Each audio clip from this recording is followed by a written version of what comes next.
Yo, this weather's bonkers, man. It goes from being the hottest day of the year to being wet and cold.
Yo, so back on YouTube, second day this week. Try to stay consistent with YouTube, so yeah, this is week 1 of the prep, second day. Had a bench session with accessories. To be fair, it was just accessories, but I brought my bench session forward, so on Friday, I can just literally solely focus on deadlifts and belt squat, and probably just throwing some hamstring curls in there, because I just don't want to focus on bench. I don't really want to think about bench. All I want to do is just do deadlifts on that day. So I did 170 for 4 sets of 3. Felt really easy, like really easy. And the technique's getting a bit better. My grip's just slightly wider, which is fine, which I took a tape measure to the gym to measure pinky to pinky. So the next time I'm on the Eleiko bar, because I think this is a replica power bar, so next time I'm on the Eleiko bar, it feels similar to the Eleiko bar, but yeah, next time when I'm on the Eleiko bar, I'm going to measure thumb to thumb with my hands on the same part of the ring, if that makes sense. So index finger or ring finger to the ring, and see if it's the same distance. It hopefully should be the same distance. So then that way I can keep a consistent bench wherever I go, if that makes sense. I think that's the thing where I kind of struggle with. It sounds so weird, but every bench and every bar, my grip will be different. So my bench will be so much not consistent enough, if that makes sense. I sort of make up my own world there, disconsistent. But yeah, felt good. Really good session. Focus on accessories after. I didn't do too heavy, but just kind of isolated. Got a little bit of a hamstring pump. Got a back pump, which is enough not to hinder deadlift on Friday. So we're going to see how it goes. It should be a good session on Friday. And yeah, it should follow suit with squat and bench. But I have got a heavier bench on Sunday, which is a 190 for AMRAP RP7. Normally, when I'm not really on prep, I would literally just go and do 190 for AMRAP RP9 or 10 and try to aim for like a 7 rep or 8 rep. But I'm going to stick to the program. I've stuck to the program all this week. Not deviated one bit. So I think that's what I need to do. I'm not going to grind out any reps. Things feel easy. Feels easy.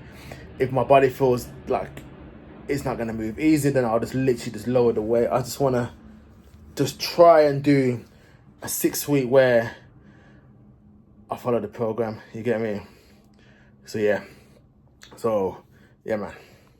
I just want to talk about the 120 class, man. The 120 class right now is absolutely fully stacked.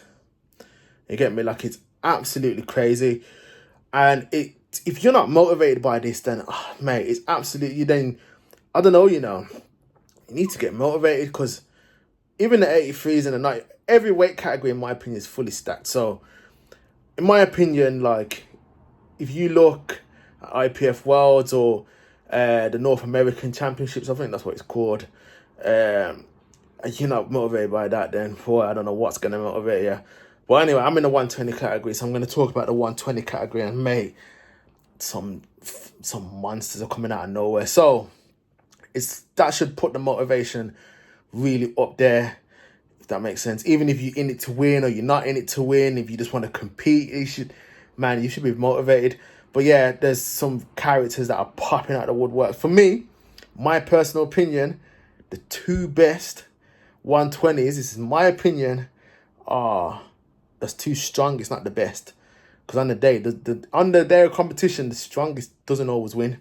But the two strongest are Rondell and Bob. But I'm gonna throw a caveat in there. I think Bob can beat Rondell at 105, but Rondell can't beat Bob at 120. This is if Bob ever fills out the weight category. That's my opinion. But Rondell is still the strongest right now. You get me?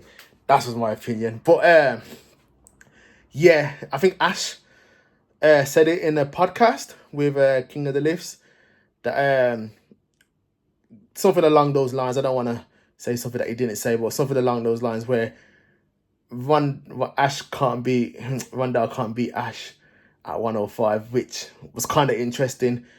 But as it stands, Rondell is the strongest 120, so there's no taking that away from him. But there's that guy from Trinidad and Tobago. He's like young. He's like 20 years old or something. He told like 9:26. So you got the junior world record. Obviously, you got Nonso. It's like a powerhouse. You got Tony Cliff. You got Abdul. You got Indaraj. You've got a lot of 120s. You've got Curtis coming up the ranks. So I see you, Curtis. You get me? Fucking Jordan. You've got loads of 120s that are coming up the ranks, and that's going to be absolutely monsters. So the 120 class is so epic right now. So if you're not motivated, then I don't know what's going to motivate you. But 6 weeks left I try and do an SBD day. Not even try. I will do an SBD day. Maybe I might do the West Midlands if I've got time to do it, and treat that as an SBD day. And then December, we're going to do a comp to hopefully qualify for next year's British. So that means I'm going to do the double whammy. So I'm going to qualify for British bench and then British full power as well. Hopefully, because British full power, the criteria has changed. So it's a little bit harder, but I still think I can do it. So yeah. Episode 2. Next time we're going to see me is we're going to be doing deadlift. So hopefully deadlift moves smooth. I don't see why not. We're going to carb up. We're going to recover. Let's go from there. I got my work land now, but yeah. You know the deal. Subscribe, whatever. You know what I mean. Follow the journey. Let's go.